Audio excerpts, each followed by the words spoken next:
Namaste and welcome to another edition of Live, Love, Engage. And I am really excited about today because I've got a gentleman here who I've been following for several years. I've invested in one of his courses, and I will talk about that in a moment. But first off, I want to welcome Marc. Boy, I'm almost messing up your name, Marc Mawhinney, to Live, Love, Engage.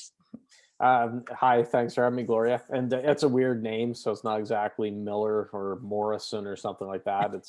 You're close enough. Mawhinney, I've heard McWhiney, Mahoney. Oh, how dare. Yeah, you're close. I knew it. I think I was just stumbling over doing the mas syllable for some reason twice. I don't know why, but oh well. Anyway, well, let me tell everyone out there who's listening, and if you're watching this on YouTube, just who Mr. Mawhinney is. He's a lifelong entrepreneur who helps coaches get more clients without paid advertising, and he achieves this with his coaching programs. He has his own podcast called Natural Born Coaches. He's got a Facebook group called The Coaching Jungle and his exclusive hard copy newsletter called Secret Coach Club. He's also been a speaker at events like Social Media Marketing World, frequently makes media appearances, and contributes to entrepreneur.com. And I know, as I mentioned just a second ago, how I came into your sphere was when you were doing some trainings on how to grow your Facebook group without paid advertising. And it was a really good course. And I was just curious, I wanted to start off asking you a little bit about whether you still think Facebook groups are actually viable. Because I noticed that recently I'm getting invited to join groups that are on other platforms, like Mighty Networks was one I just actually realized that's what I got into. So what's your opinion about that? Yeah, I mean, there is some talk out there. It's been probably going on for a few years now that Facebook groups are on the way out, and to get off there and go somewhere else like Mighty Networks or different communities. If anything, Facebook, Mark Zuckerberg signaled that he's going to be putting more into groups. The one thing I will, in the interest of being totally open, full disclosure, being an email guy, one of the things I appreciate about emails that I own that list and it can't get taken away from me. And of course, with Facebook groups or a lot of other social media, you could get deplatformed like that, and then, oh geez, what am I going to do? So while I'm a big fan of Facebook groups, I certainly don't advocate only doing a Facebook group. I mean, at the end of the day, I think everyone should have an email list because there's definitely control there. You're not building something on rented land like you are on some of these other platforms. Just yesterday, a friend of mine, Facebook friend of mine, has a YouTube channel, and he'd build it up to thousands of people, and he got it removed just like that over something that wasn't even terribly controversial, by the way. It was something that was pretty wasn't exactly Joe Rogan stuff, people petitioning him, and his YouTube channel is gone in an instant. So it can happen. Wow. Yeah, it is a little crazy. And I know that when I've done presentations in the past with small business owners, I've always emphasized the fact that you want to drive people to your website. That's where you want people to go. And as you say, then you can engage with them through email. People always say that email is dead, but it's still, absolutely a powerful way to, number one, to stay in communication with people who are either clients or prospects, but also people who, well, it gives you an opportunity to be able to market to them. And that's really what I know. One of the things I wanted to focus on today is that you send out emails every day. And I know a lot of small business owners are like, how often do I have to send an email? It's once a week. Is that okay? But you're doing them every day. So can you share a little bit about what your theory is behind that, and how that benefits other small business owners if they were to model that strategy? For the record, anyone who's thinking it's crazy, I had those same thoughts before I started doing it back in 2016 when I began doing daily emails. So you're not alone. I thought it was nuts. I thought everyone would unsubscribe. They would hate me. They would send death threats, and it would be awful. I'm not one of the people who you see a lot of gurus who are talk about the nurturing sequence, for example, that you send an email, 50 of them before you even mention that you're in business, which I think is kind of silly. People are on your list because they want help with something. Don't be afraid to sell to them. But also, I just don't think it's frequent enough if you do it like everyone else, where you email maybe once a week, maybe it's every 2 weeks. Some people have heard of once a month. People are so have distractions hitting them, and voices from all over the place. Is that going to get the desired effect? Probably not. When you're in their inbox every single day, you have a much greater chance of breaking through and having them get to know, like, and trust you, which you should be shooting for in business. So you have to take the approach, not being too sensitive. You are going to lose a lot of people at the beginning, probably not everyone though. But anyone that you lose with your daily practice probably weren't going to buy anyways, and it's better just to lose them. I would much rather have a smaller, tighter list that you have a better relationship with, because you're emailing them daily, building that relationship, instead of a larger list that you're only talk to sporadically because you're afraid of it. It's kind of like dogs or certain animals can sense fear. My theory is email subscribers can sense fear from the person who's sending the emails. I do believe they can pick up on that energy. So I don't know if you've seen this, Gloria, but I've seen this before. When I'm on a list, the person will maybe hasn't emailed the list in like 6 months or a year, and they Right. send a very apologetic email like, "Oh my God, I'm so sorry, I haven't emailed, I should have been doing better." And they're beating themselves up like they killed the person's dog or cheated on them with their spouse or something. And it's like, yeah, you can just send the email and say, "Hey, you haven't heard from me much, but you're going to hear from me a lot more frequently going forward." Then you move on. You don't have to fall all over yourself and apologizing and crying about it. Like, that's fearing your list, and it's a little too much. So there, my rant's over. Well, I appreciate that, and I think I have done that because every so often I've wound up, something has happened, and I've neglected my list, even though I preach to the choir. So, and telling, like I say, my clients, do this more often, and I have done it, but I think I don't think I have been, horrible about it. I think I have done just briefly, "Hey, I'm really sorry, and here's the news," as Yeah. opposed to that.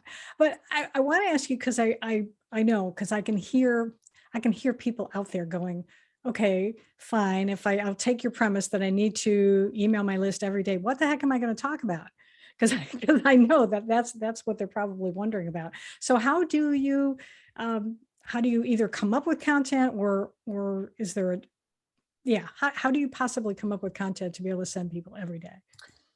Well, the easy answer, I have a cheat sheet, or so it's an infographic if you want me to provide it, if you want to put on the show notes page. But basically, it's a content creation machine infographic. So, how to become a content creation machine. And there are certain ways. One of them is I tell stories from my life. And I'm a middle-aged guy from Atlanta, Canada. I'm not exactly the world's most interesting man. I'm not doing, like, running with the bulls or race car driving or skydiving every day or anything like that. And so there's stories from my life that I could turn into lessons, or things that can help my people. Stories from my clients' life. I always keep confidentiality in mind, of course. Things that I am watching, could be a series, a movie, something like that. Something stands out, I jot that down so I don't forget it. Things that I'm reading, blogs, things on social media, stuff like that, books. I'm one of those guys that highlights my book and I write it, mark it up. And if anyone's a librarian or whatever, they probably think, "Oh my God, that's horrible." But I dog ear it. I beat the crap out of my books because I get a lot from them. But if I'm ever stuck, I could go to my bookshelf, pull out a book, and there's a highlighted passage that can get the creative juices flowing. So, I mean, those are a few places. I also like to get ideas. I mentioned social media. If I'm ever stuck, I'll go to my Facebook group, The Coaching Jungle, scroll down the wall. There's lots of questions there, people looking for help with things. I'll answer it in an email. True story. I was once in someone else's group. I was stuck on what email I was going to send the next day. And somebody, no word of a lie, he had commented on that group's wall, and he said, "Does anyone know how you can pull your own tooth safely?" Because he didn't have the money to go to a dentist or whatever. And I turned that into content where talking about coaches, because that's who I service, trying to build their businesses DIY, not get any help or whatever. And I tied it in with that. Not to mock, I didn't say the guy's name or make fun of him because he didn't have money for dental work, but I just said basically don't be like this guy with your business where you're trying to do something because it could be a bloody mess. Basically. So there's an idea that came from a Facebook group. I love that. And and that is a really great analogy too, because yeah, you need to have get some expert help to be able to pull your tooth. You really don't want to do this yourself unless you're, 5 years old and you're doing the baby tooth. That's okay.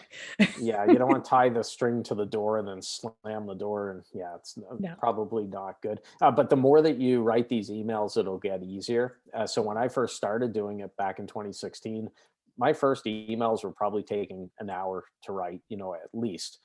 Now I can fire one off really quickly, probably in 10 minutes, maybe 15 minutes tops. But that's because I've written thousands of them over the years. So you're building your content creation muscle, just like you're going to the gym and building muscle if you're working out. Same thing with content creation. It will get easier, but you just have to stick with it. Yeah, absolutely. And I found sometimes for me, it's like is that I will sometimes get inspired, also oftentimes like in the morning, and I'll come up with an idea, and I'm like, ooh, let me just like really get this out now. And Yeah. rather than, putting it off and then trying to come back to it later in the day, going, what was that idea I had? Do you find that like if you kind of like strike when the iron's hot, as they say, when you get inspired, does that help you? Yeah, I mean, there's days that I feel like Bradley Cooper's character in Limitless. Remember when he took the pill? He was Yes. the author that struggled to write his novel, even though he had the advance and he couldn't write it. He took the pill and then he cranked out a novel in a day or whatever. Yeah. So there's times when it's just flowing. I'm in flow, and the words are just flying out. And then there's other times like I feel like I'm coming off that high from that NZ, what is it, NZ48, NZT48 or whatever from Yeah. Limitless. And I'm like, I can't, it's just not working for me. And it's those times I step away from the laptop.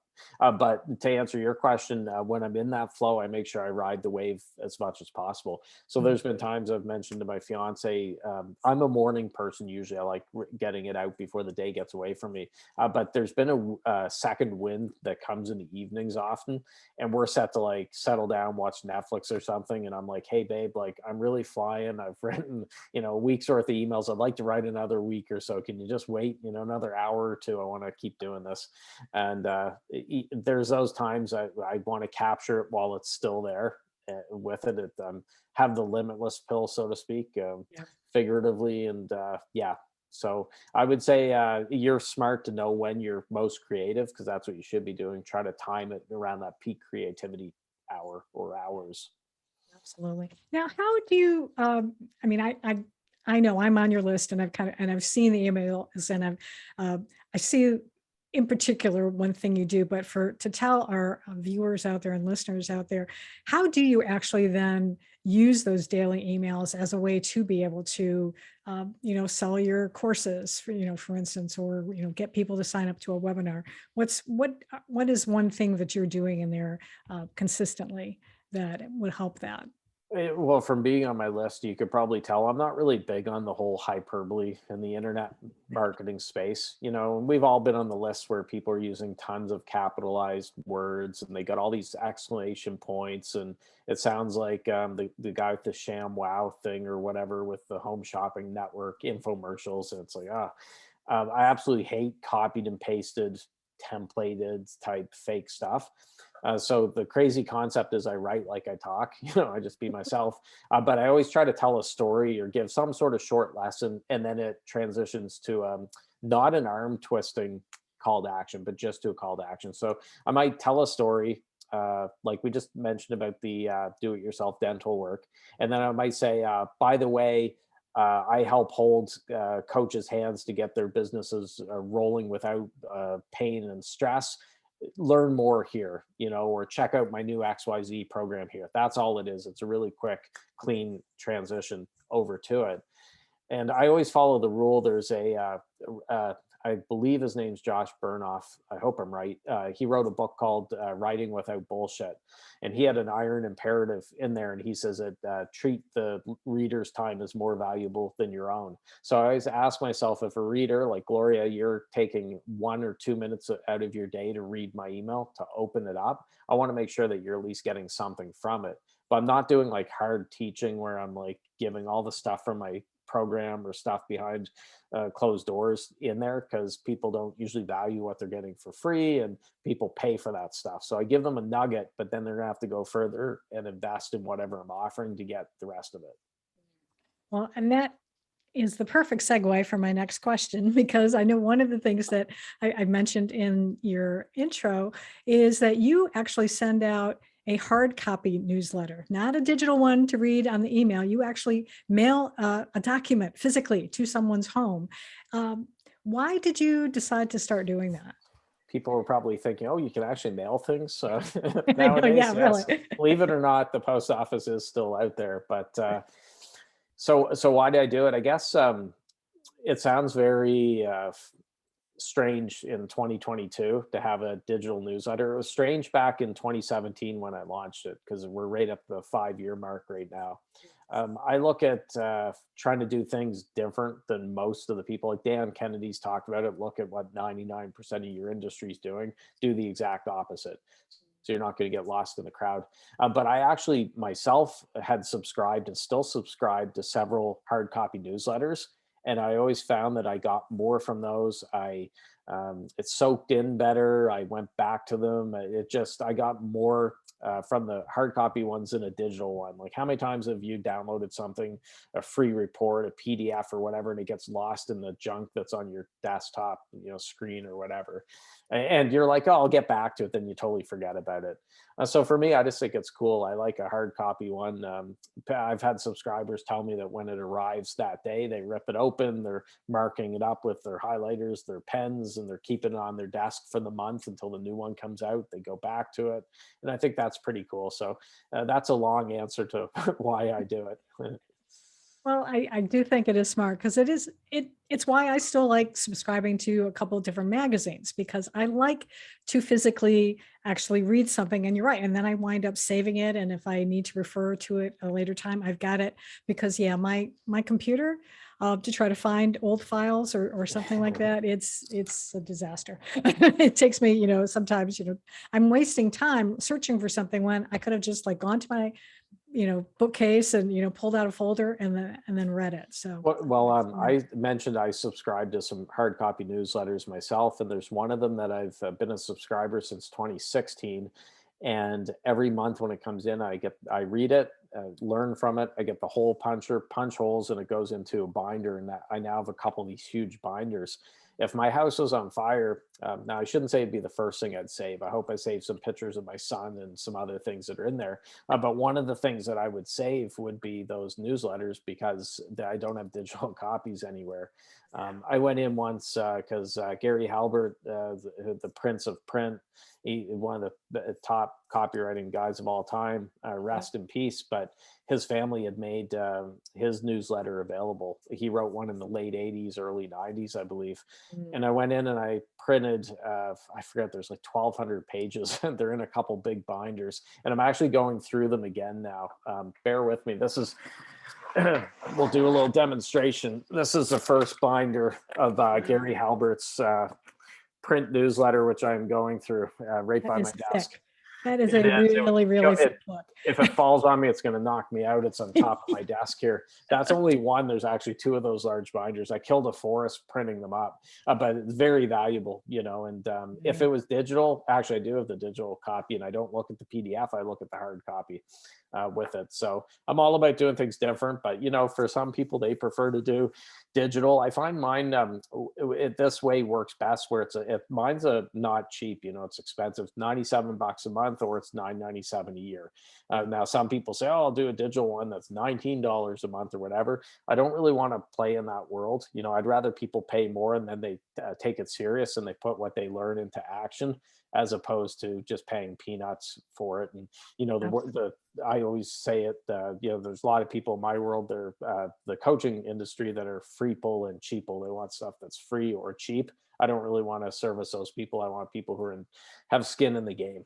Yeah, absolutely. Yeah. And I know my husband subscribes to a lot of financial newsletters that are like that. And they charge a pretty penny for them, Yeah. but he gets a lot of value out of them. So I think I like that. I wanted to ask you a little bit. how did you get started? How did you get into becoming a coach and then entrepreneur? Oh, it's a really long story. Okay, How long is the the podcast? Cliff We have Notes, 3 hours. version.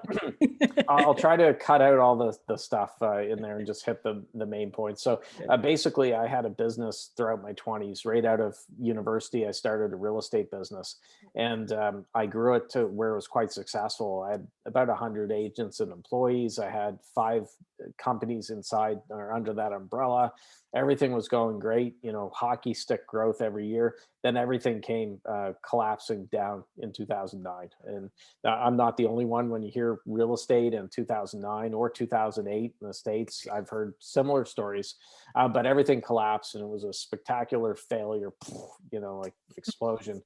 I went through a couple of years of, in the wilderness, really dark times, and I'd never worked with a coach before in my life. I wasn't too familiar. I was familiar with the personal development world and all that other stuff, but had never worked with a coach. And when I was ready to get back on my feet, start a business, after I'd gotten help from several coaches and I became familiar with the processes and stuff, I thought, I'm really sick of real estate, not enjoying it. What do I want to do? And coaching was it, because I've always had a love for personal development. I didn't feel like I was restricted into my local sandbox here in Canada. I could work with anyone all over the world, and that's what I do. So that's in a nutshell. It was early 2014. I jumped in, and actually coming up in a month or so, I'll be celebrating 8 years in business and coaching. So yeah, time flies. Yeah, well, congratulations. Thank you. What's the biggest challenge you've had to overcome during that time, especially maybe even, I imagine, at the beginning when you're trying to grow your business? Oh, boys. The biggest challenge, one of the big ones was when I went through that business closure, I was getting kicked around really bad. Local media, former employees, people I didn't even know were all, I was public enemy number one. So anyone who's had a business that was successful, that's collapsed, that's closed, I think that's going to hit your confidence, regardless of how much of a strong confidence that you have or defense is there. It's going to sting a little or a lot. And that was one of the things getting started for me, was that little voice in my head was thinking, who are you to help anyone with their business? You just went through this, huge failure, embarrassing failure. And the way I swung it around and got past it was, I thought, I had a lot more successful years than that little bad patch. But also I learned from all that. I know it's cliche to say what doesn't kill you only makes you stronger, but it's true. And I did learn a lot from it. So I think that's how I got past it. And the other thing, which, full disclosure, was the need to eat and have a roof over my head and everything else. I like money, which a lot of coaches are afraid to admit. They can't ever admit out loud that they like the green stuff. I like money and I want to make a lot of money. So coaching was great because I said, hey, I got something that's low overhead, have a laptop, and that you don't need to be renting out office space and doing tons of advertising and stuff. So this is a great thing to jump into. And yeah, that's was my challenge, and that's how I got over it. Awesome. What do you, what's gets you actually, really excited about the work that you do now that you've been doing this for 8 years? Yeah, well, I touched on it just a few minutes ago. I really like working with people from away, and I don't mean to crap on my fellow Atlantic Canadians because there's some great people here. This part of the world isn't the most entrepreneurial. It can be a little closed-minded. We're not a big center. We're not Toronto in Canada. We're not, New York. We're not LA or anything like that. So I found it. I always found this even real estate, that you had some small thinking. It was very closed minded. And whenever I travel, well, pre-COVID, hopefully we'll be traveling again soon. But I would go speak at events in California, or I was in North Carolina speaking at events and all over, I always came back and it felt very small here, but I was energized by all the people I met elsewhere, with it. And I always had new ideas and I was firing on all cylinders and couldn't sleep for days. I was so excited to put stuff into action. And so that's why I really, that's what gets me out of bed in the morning is if I was still in real estate and stuff, I'd be confined to this local sandbox. I wouldn't be talking to you right now. And I love that I'm not limited by geography. As long as I have internet and they have internet, we can connect, we can work together, we can partner, we can make money and help a lot of people. So Yeah, I do love the fact that we live in this day and age, even though there's lots of challenges around, but the fact that we can, that I can see you, not only talk to you over the phone, but I can actually see you, and so can others. And I've talked with people from all over the world for this podcast, which is really hmm. remarkable. So, well, actually, let me talk to you about the podcast. So, how you've been doing that for now a few years as well. What keeps you doing it? Yeah, it Every, was November 2014 when I started, and oh, as okay. of today, we just released episode 750 or 751 today. So, sorry, what keeps me going with that? Yeah. Well, it's part of the ecosystem. So, my I could still do business without a podcast, but it's definitely gotten me out in front of my target market, and that's coaches with it. So the big three, and we've touched on all of them in this chat, that really I get most of my business from would be podcasting. So that's my show, Natural Born Coaches, and going out on shows like we're doing right now. There's the Facebook group, which is a big part of. There's almost 22,000 inside the Coaching Jungle group. And then finally, there's daily emails. So if I'm doing those three things, they're all in the ecosystem. They're my three pillars. I know that my business is going to be okay. And I still do other things, but those are really the big three with it. So podcasting, I'm a huge fan of. More people are jumping into it. It's definitely not going anywhere. It's not like, and I know I'll probably piss off some people if there's any Clubhouse fans here. Clubhouse appears to be on the decline after last year. Everyone was saying you have to be on Clubhouse. I don't see podcasts going that same direction. It's just growing and growing, and I expect it to continue. So, yeah, I'm a huge fan of podcasting. I think more entrepreneurs should look at doing it. Yeah, I definitely enjoy it.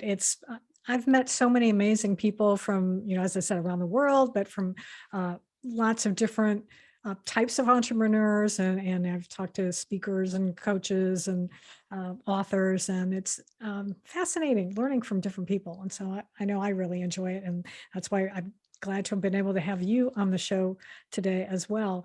Is there anything that I should have asked you about that I haven't yet that you think would be good to share with our audience? Oh, boys. Well, we'll stay away from the hot button issues. Everyone's talking about Joe Rogan and Spotify and all that stuff, cancel culture. Don't get me started on that. So I think what I'll leave people with is something that I always stress to, especially new coaches, is I'm an optimistic person. I like to think I'm optimistic, but I think you have to have some realism, optimistic realism when you start a business, and whether it be coaching or anything. And what I'm finding in the online space is a lot of new coaches hop in drinking the Kool-Aid from the gurus. They're expecting to make $1 million in the first month, or working just a few minutes a day, and money's gonna be rolling in while they sleep. And I'm not saying don't think big, but it's going to take some time and some rolling up your sleeves and some consistent effort before you can get to that. So I always advise new coaches I'm working with to go into it to be realistic, and then you don't get disappointed. Don't focus so much on the client part of it, because you can't always control that outcome. But could focus on things you can control. So, you're starting a podcast, just put out the best possible podcast you can. You can control that. Or if you're getting into emails, you commit to doing daily emails, then you're going to do them rain or shine every single day. Instead of saying, I'm going to make $1 million in a month, and, you'll be disappointed when that doesn't happen. So it's all about the compound effect. Darren Hardy talked about, he has a great book with that title. If you're doing little things every single day, they can compound and turn into something quite special after time. So just get in there and do it. And yeah, be optimistically realistic. That's a good expression. I like that. And consistency, I believe Mm, I'm hearing you say as well, yes. is to be consistent, and yeah, and it will pay off in the long run. So thank you so much for being here. If someone listening to you today, resonates, they want to be able to learn more about the coaching, and maybe sign up to get your newsletter, what's the best way for someone to contact you? Sure. So the main hub, naturalborncoaches.com, that'll find the podcast, everything I'm working on. They can get onto my email lists there as well. The newsletter is at secretcoachclub.com. So secretcoachclub.com. With my Canadian accent, I had someone once that said, Mark, I went to the newsletter site and it's down. And I said, gee, that's weird. I checked it. I said, no, it's up. And they said, well, no, I went to seekercoachclub.com. It's not there. That's my Canadian accent. Apparently secret sounds like seeker or something. So I have to be very, spell that out, secretcoachclub.com. SECRET. There you go. Yeah. And I'll have it in the show notes, folks. Awesome. as well. Well, thank you so much for being here. And I really appreciate all the good work that you're doing, and keep up that excellent content. And I'm taking notes and working on improving my email frequency as well. And so I hope you don't mind if I emulate you a little bit.